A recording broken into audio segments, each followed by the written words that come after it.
Assalamualaikum warahmatullahi wabarakatuh. Alhamdulillahirabbil alamin wassalatu wassalamu ala asyrafil anbiya'i wal mursalin wa ala alihi wa ashabihi ajma'in. Teman-teman yang dirahmati Allah Subhanahu wa taala, alhamdulillah hari ini kita bisa berkumpul dalam kajian ilmu. Berharap keberkahan dan juga rahmat Allah Subhanahu wa taala serta menjadi ilmu yang bermanfaat baik dalam kehidupan kita di dunia sebagai landasan kunci bahagia kita, apalagi dalam kehidupan selanjutnya yaitu akhirat. Yang dirahmati Allah, hari ini kita akan lanjutkan kaitannya dengan syarat sahnya dalam jual beli. Belum beberapa waktu lalu kita sudah ngambil sebagiannya, maka saya lanjutkan sebagai landasan teman-teman di dalam berinteraksi jual beli ataupun perdagangan. Dalam jual beli, syarat sah berikutnya adalah an la yakuna fihi riba. Dilarang dan jual beli itu tidak sah apabila ada sistem ribawinya. Teman-teman, jangan dikira riba itu cuma dalam hal piutang, tidak. Dalam jual beli itu ada riba juga. Kan riba jahiliyah itu awalnya dari transaksi jual beli. Riba jahiliyah itu awalnya dari transaksi jual beli. Tapi kalau teman sudah paham riba dalam hal piutang, itu membantu sekali untuk memahami. Riba itu kalau dalam utang piutang ada dua jenis. Ada yang sifatnya fadl, ada yang sifatnya nasi'ah. Saya ulangi, riba di dalam piutang itu ada dua. Kelebihan dalam pembayaran. Di awal, Anda datang pada saya, Pak Ustadz, saya mau pinjam duit berapa? 1 juta. Siap.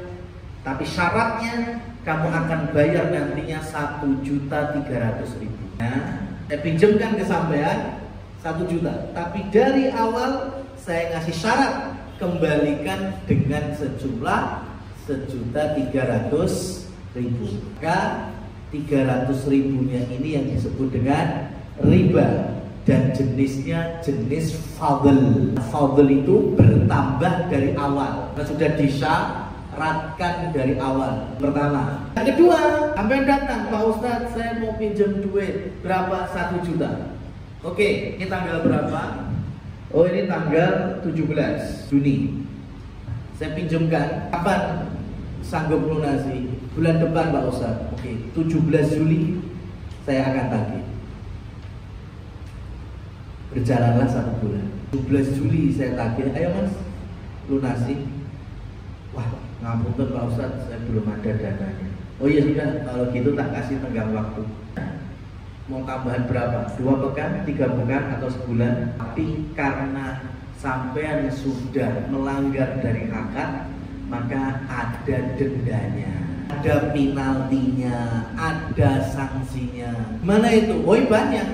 Ya sudah, karena harusnya 1 juta mbok lunasi 17 Juli hari ini, karena minta tambahan waktu ya nanti ya 2 pekan nambah jadi 300. Jadi sak yuto 300.000. Kan 300.000-nya ini jadi riba. Dengan model apa? Dengan model menambah waktu, tapi di sana ada denda, ada sanksi. Ini masuk kategori riba yang kedua, yaitu riba nasi'ah. Nah, maka para ulama memakai kaidah ronaf'an fahuwa riba. Setiap peminjaman, setiap utang piutang dan di sana menambah manfaat, keuntungan bagi orang yang meminjami, maka itulah yang disebut dengan riba. Jenisnya yang mana? Jenis yang pertama tadi gimana? Fadl, dari awal dikasih syarat. Dari awal dikasih syarat. Iso nyileng motor ya boleh, tapi nanti kalau balik itu kan naik toh, berarti ya harus full. Lah iso sing ngene abang kan hijau sing abang. Syarat dari awal, maka pertama turbo full tanknya itu riba. Ya. Kenapa? Karena kita mengambil kebermanfaatan dalam akad pinjam meminjam tadi. Kecuali kalau yang namanya orang pinjam punya adab, punya akhlak tanpa ada syarat, ya orang wis disilihi. Ya, kemudian diisikan bensin, ya meskipun nggak full tank, yang penting lebih daripada sebelumnya yang sudah di garis terakhir. Itu bukan riba namanya. Karena tanpa ada syarat di awal. Makanya gak bener kalau hari ini peminjaman yang bertambah dikategorikan tidak riba. Kenapa? Karena yang meminjam juga ikhlas untuk menambahkan tambahan. Gak mungkin kan? Sampai ikhlas ridho ya karena umumnya kayak gitu. Aslinya kita pengen namanya meminjam sekian, ya baliknya sama. Kalau mungkin dengan kebaikan kita memberikan istilahnya oleh-oleh yang gak seberapa tanpa ada syarat, nah itu apalagi sudah menjadi kebiasaan kita saling berbagi, saling memberikan hadiah, nah itu gak masalah. Tapi hari ini dengan adanya teken tanda tangan di lembaga keuangan, kalau sampai telat bayarnya ada denda, bahkan ada pertambahan nilai, maka itu masuk dua kategori riba, baik itu fadl maupun nasi'ah.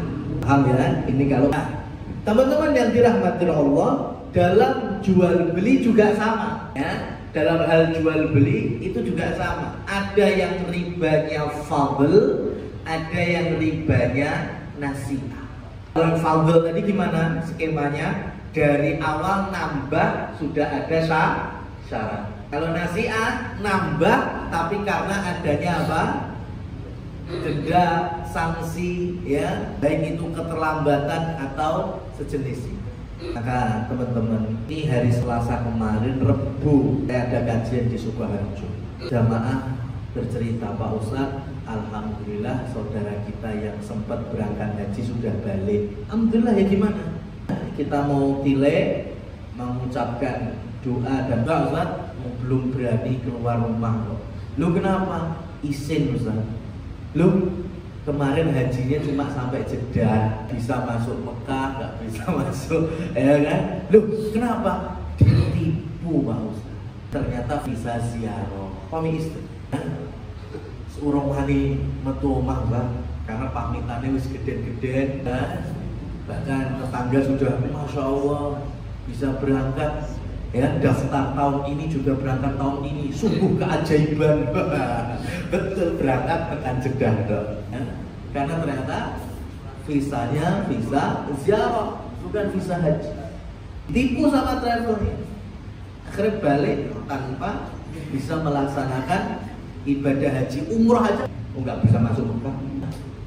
Maka kalau kita lihat kenapa mau tambah apik dalane, digawe mulus, dicor, diperlebar, selagi masih ada sistem ribawi, tidak akan bisa membawa dan itu nggak macet, itu longgar, lengang, nyaman, nggak mungkin bisa. Karena tadi riba itu bermainnya di mana? Di uangnya, bukan di produknya. Bermainnya di mana?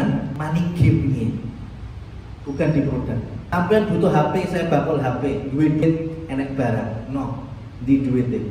HP 1,5 juta ini duitnya. Ini namanya jual beli. Ya. Mau sistem cash 1,5 langsung silakan, atau mau dicicil ya tanpa ada penalti atau sanksi ketika ada keterlambatan, silakan. Beli motor, otomotif, mobil, sampai kemudian dealer punya produk, datang silahkan ambil motor, bayar pakai duit, selesai. Itu namanya jual beli. Masalahnya ketika ada aktor baru lain sampean yang pengen punya motor, kemudian dealer yang punya produk sepeda motornya, ada aktor berikutnya yaitu lembaga keuangan dalam kurung leasing. Kemudian sampai datang ke sana, nggak punya budgetnya, tapi pengen punya sepeda motor, sing mengabulkan. Dia ambil itu, dia beli dari dealer, langsung atas nama sampean, anggaplah cash ke dealer, selesai urusan, motor ada di tangan Anda. Sudah selesai urusan? Belum. Dealer sudah mengeluarkan produknya, tapi sampai masih ada urusan sama leasing. Dengan akad, kredit, cicilan. Di antara klausulnya di sana ada denda keterlambatan maupun penalti. Kenapa sistem leasing di negeri kita sampai hari ini dari kacamata fikih Islam itu belum keluar dari sistem riba. Ngetok nih 20 yuto susah mas, gak semua orang mampu. Tapi hari ini marketing leasing ya Allah, ya mereka bawa ke dealer-dealer itu bisa sampai DP 0 rupiah 100.000 bawa motor baru. Ya, orang akhirnya belum beli kendaraan karena murah-murah DP-nya. Masalah angsurannya itu pikir kali.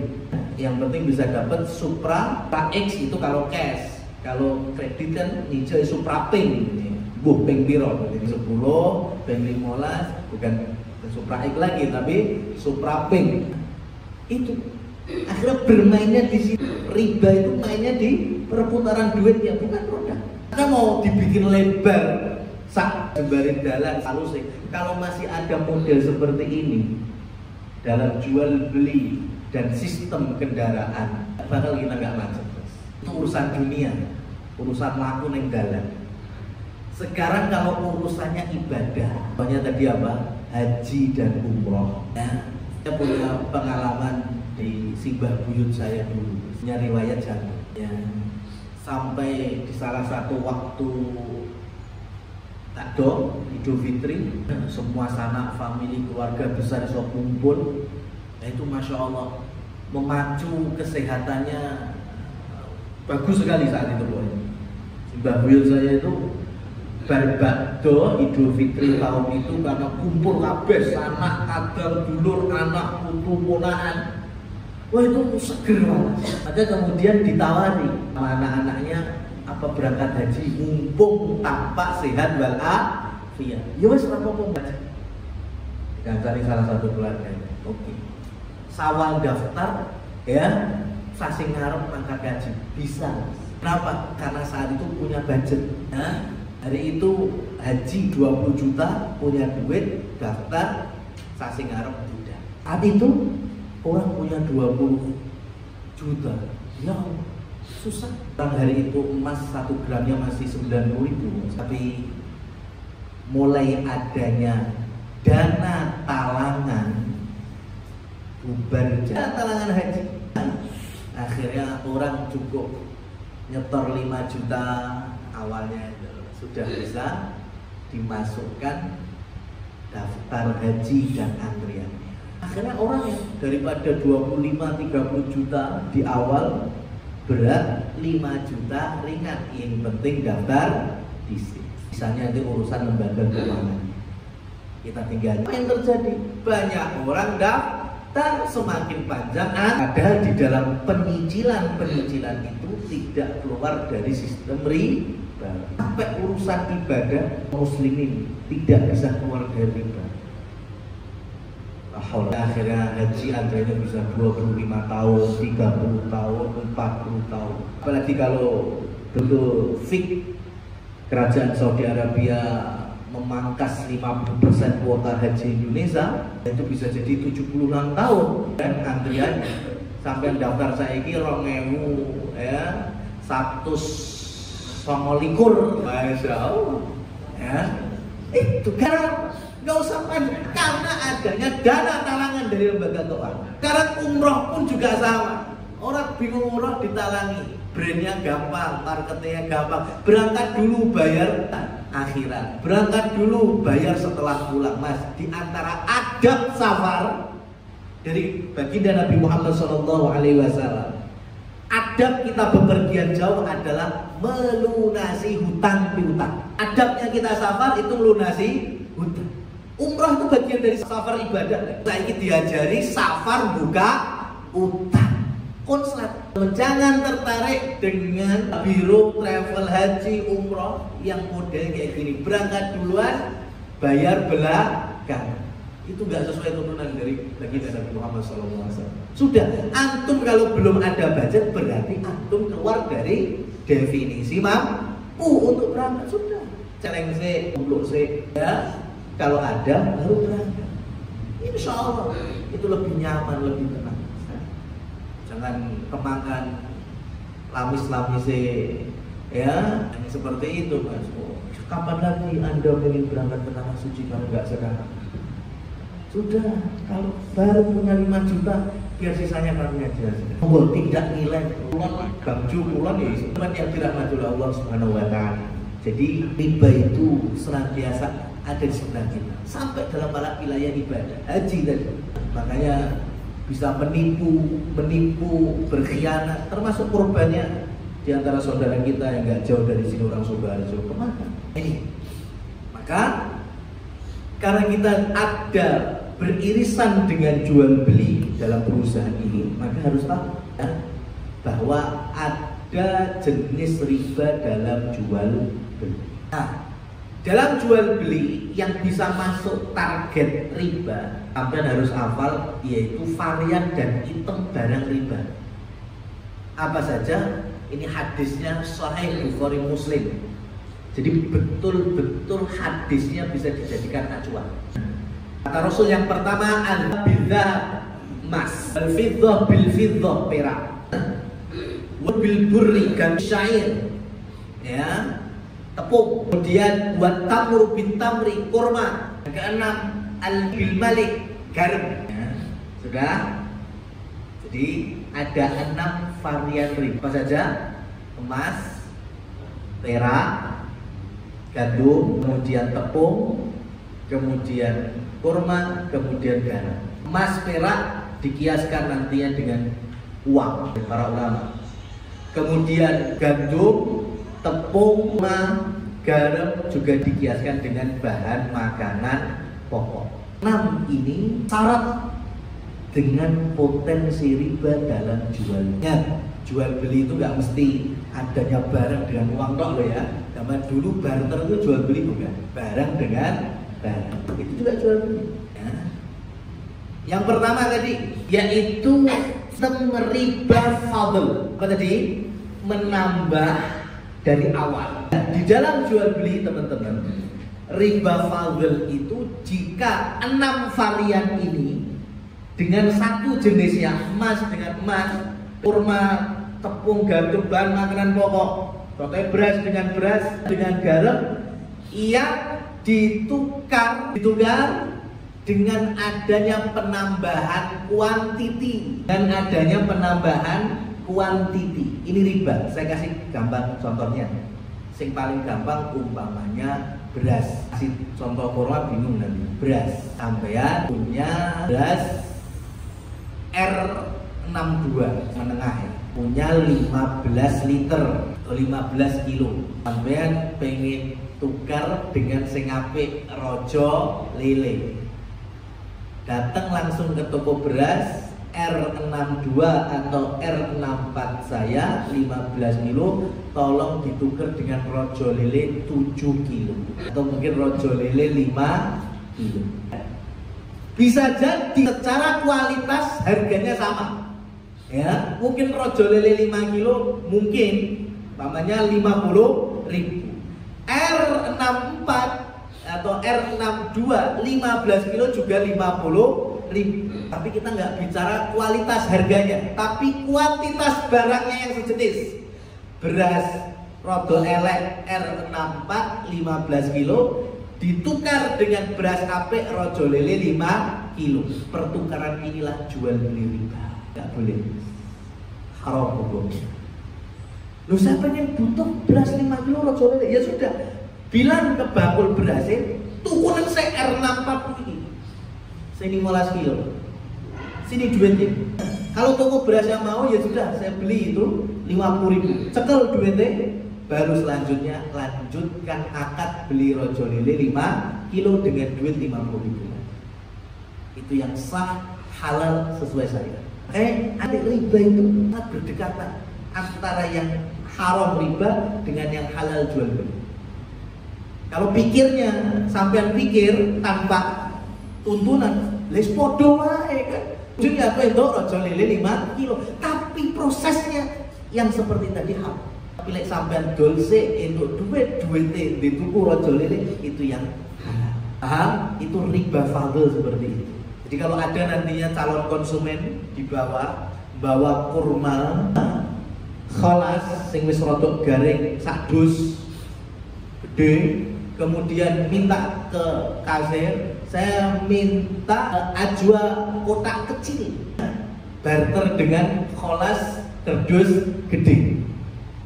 Kemudian kasir ngasih, oh yes mergone meh podo ya, kholas gede anggap pamane 200.000, ajwa kotak cilik ya 200.000, ya wis lah akhirnya diterima ya, kholas kerdus gede satu, kemudian dikasih dengan apa?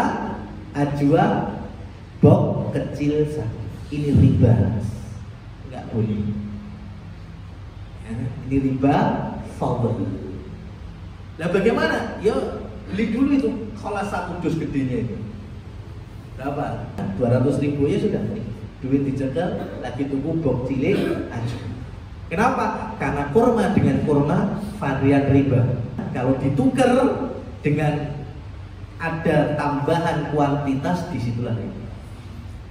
Nah berarti gimana? Ya nukernya harus 5 kilo dengan 5 kilo, sekilo dengan sekilo, liter dengan 2, tak boleh ada penambahan. Kalau ada penambahan pada salah satunya, otomatis pengurangan di salah satu sisi yang lainnya, itulah riba jahiliyah. Yang berikutnya, bidzahab wal fiddah, emas dengan emas, perak dengan perak. Banyak terjadi ya, omah nyangoni gelang logam, pergi ke toko emas melirik ada gelang senganyar 5 gram.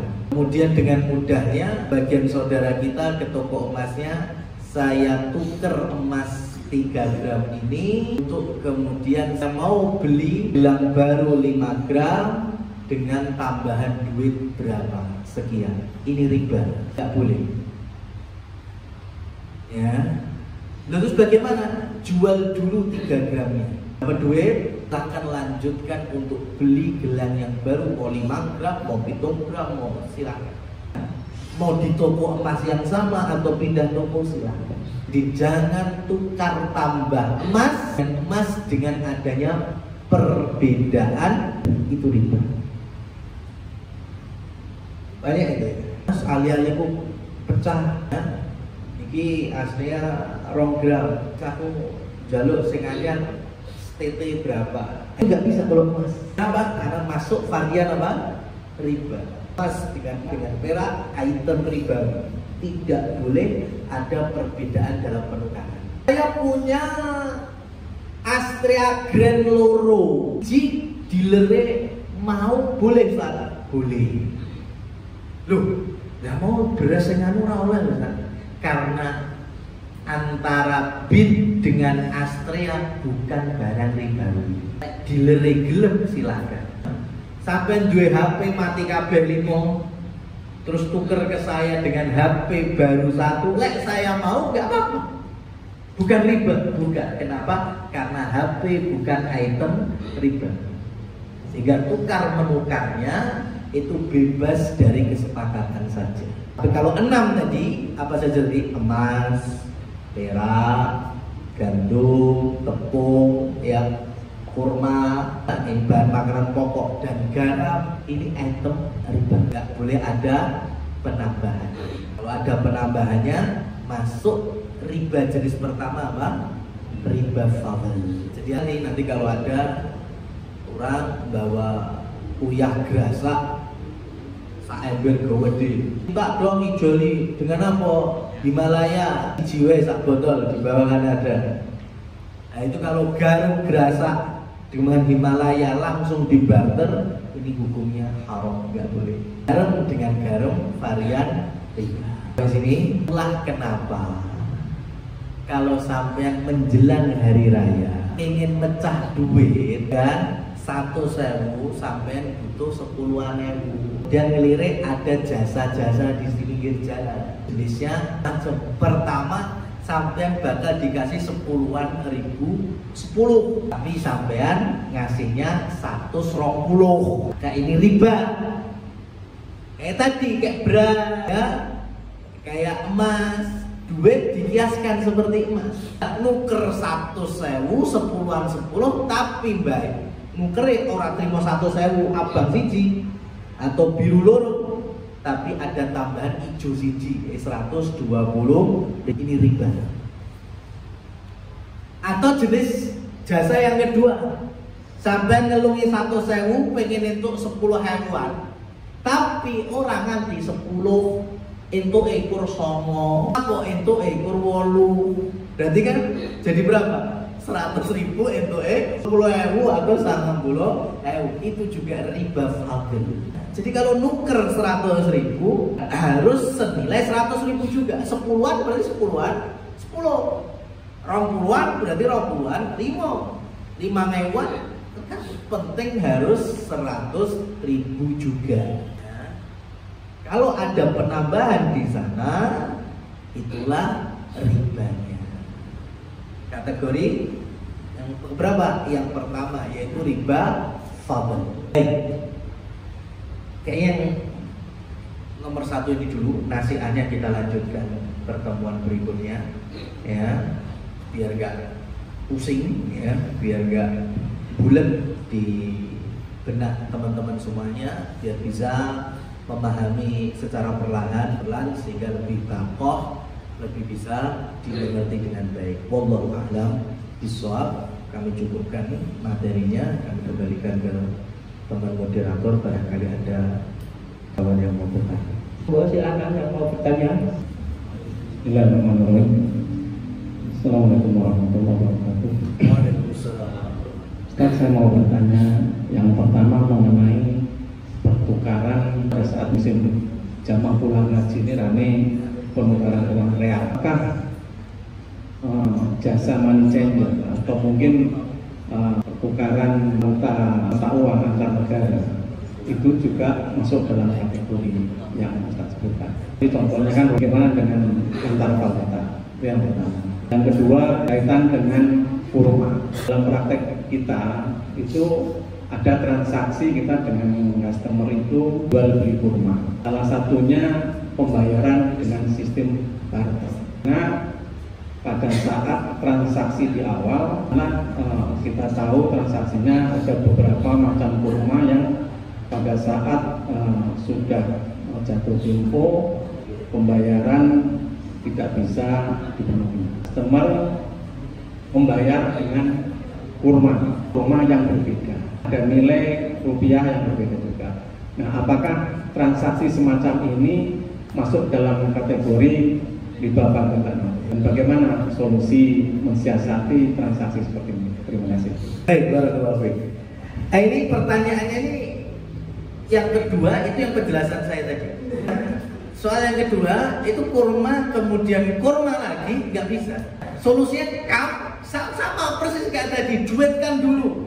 Ada transaksi jual beli yang bukan barter. Kenapa? Karena menghancurkan varian ribanya dulu. Kurma ambil duit kan sudah bukan kurma sama kurma. Paham? Ya. Jadi kalau kurma kemudian dibarter dengan kurma beda jenis, nah itu yang nggak boleh. Ini riba, persis seperti hadis tadi. Itu yang soal nomor 2. Soal nomor 1, ini juga riba tapi yang nasihat. Jika tidak difahami syaratnya. Makanya saya kenapa mengulurkan pekan depan biar nggak bingung. Tapi gampangnya gini. Bisnis money changer falas itu sah, halal, asalkan tadi beda mata uang. Kalau rupiah harus nominalnya sah. Kalau berbeda juga sama ketika rupiah pun itu harus memenuhi syarat berikutnya biar nggak terjadi riba nasiah. Apa itu? Cash and carry, tunai. Jadi nuker 10 real dengan duit 50.000 sah, 50.000 rupiah, 10 real, sama-sama mata uang ya. Ini sah. Cuma ambil syarat berikutnya apa? Harus tunai saat itu juga. Kalau tidak bisa maka masuk riba nasi'ah. Makanya beli emas online itu nggak bisa. Emas online itu nggak bisa. Emang bisa antum sampai langsung kirim ke platformnya atau penjualnya, ya. Kemudian ting 1 gram, 2 juta, ting langsung naik kulon wun pakai emas gitu langsung. Nggak mungkin ada. Mesti bisa sehari, 2 hari, sepekan, 2 pekan. Inilah tempo, ya, tidak cashnya, tidak satu waktu, inilah yang dimasukkan riba nasi'ah. Saya jual beli emas online itu nggak sah dalam Islam, ya. Saya ngomong dalam Islam karena masuk kategori riba. Pengen belinya di Surabaya, sampai punya klien di Surabaya, monggo silakan. Ada emas agak miring di Surabaya, sampai di Solo transfer duit, tapi dalam waktu yang sama kenalannya tolong, ya, datangi ke toko emas itu, saya beli 1 gram, lihat barangnya, cekel barangnya, oh bener ada, sudah, besok baru dikirim, nggak apa-apa. Yang penting sudah ada apa? Bukti, ada orang yang melihat barang. Makanya beli emas harus cash and carry, nggak bisa berbeda waktunya. Tukar duit juga sama. Ini sepele banget. Duit 1.000, jenenge bakul pengen pecahan, naik konsumen.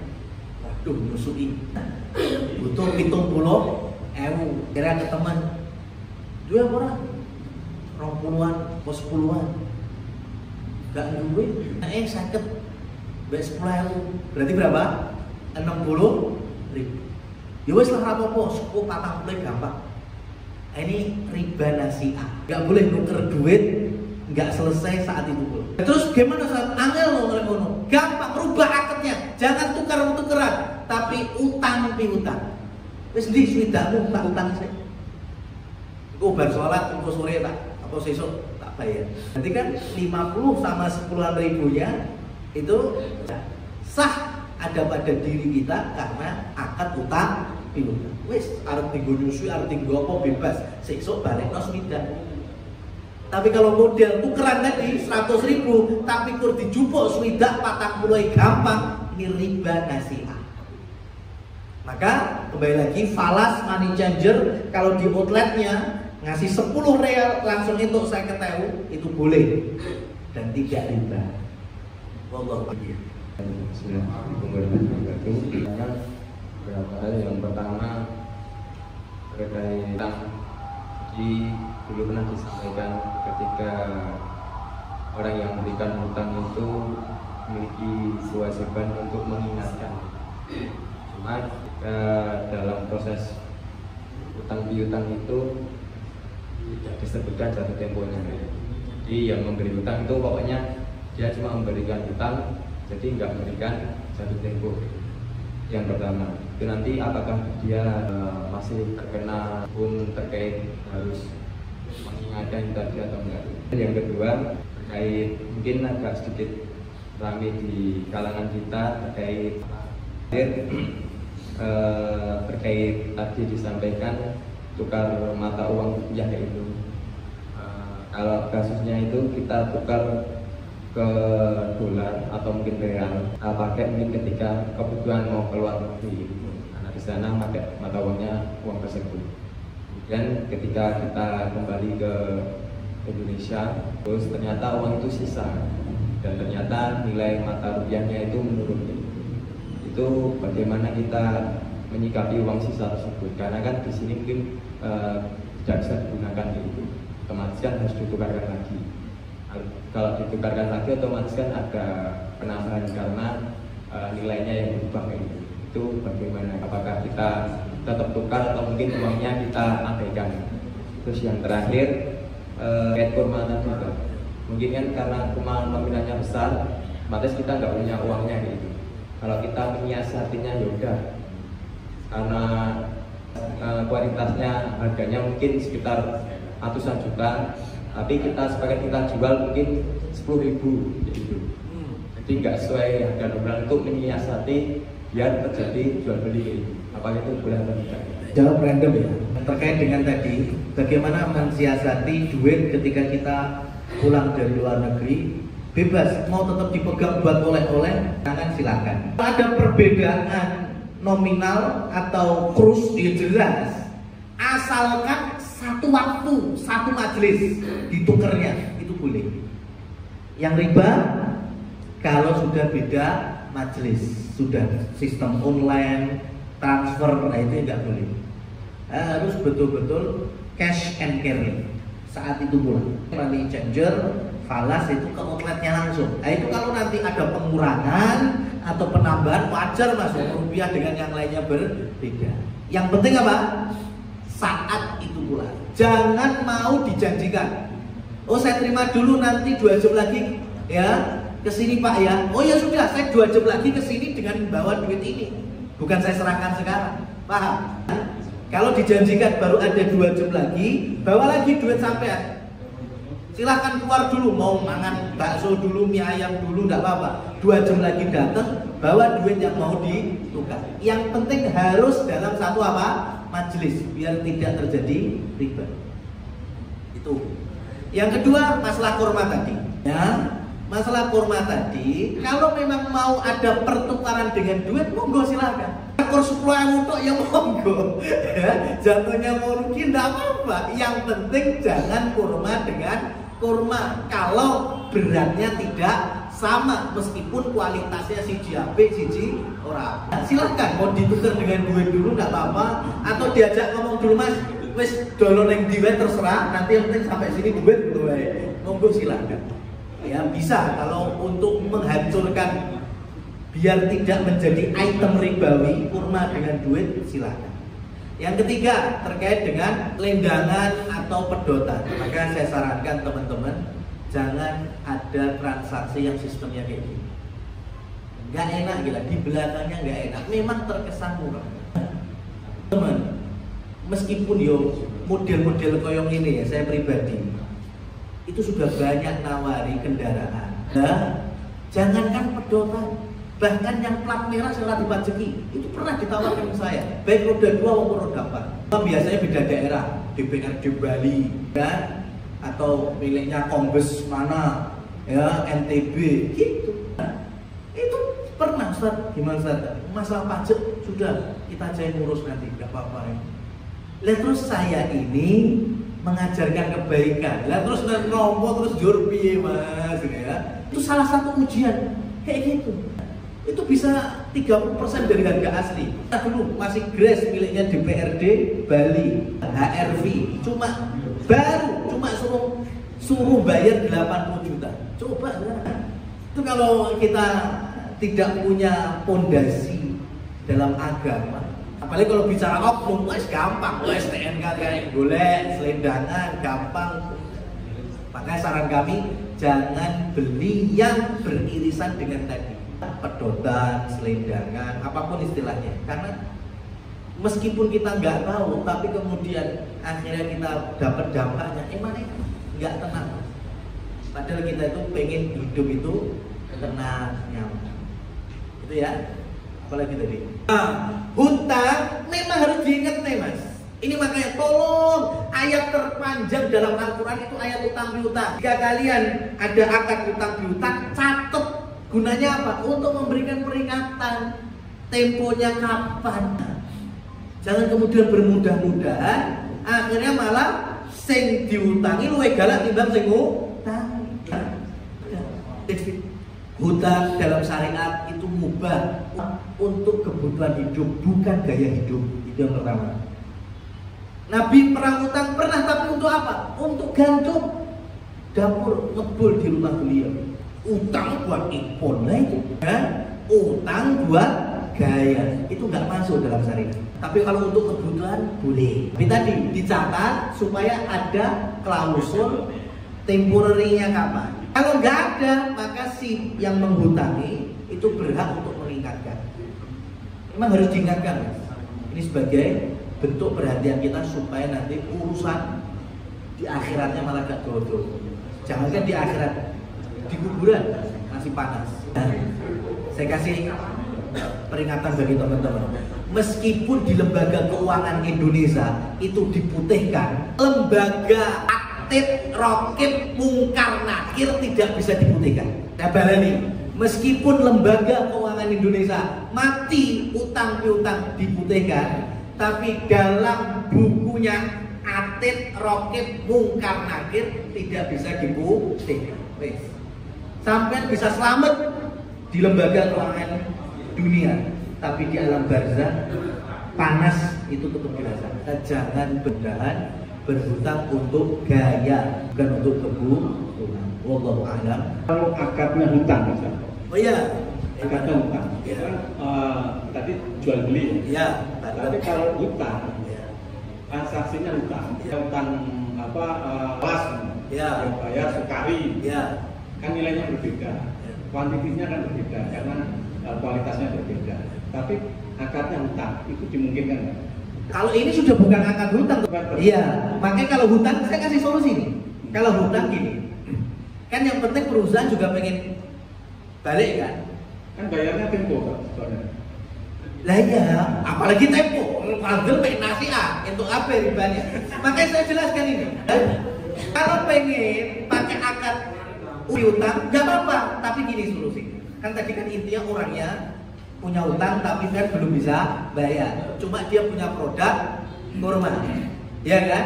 Makanya perusahaan ini utang aja kurmanya. Hanya kurmanya diutang sama Thayyibah diutang. Gampangnya gitu. Punya berapa?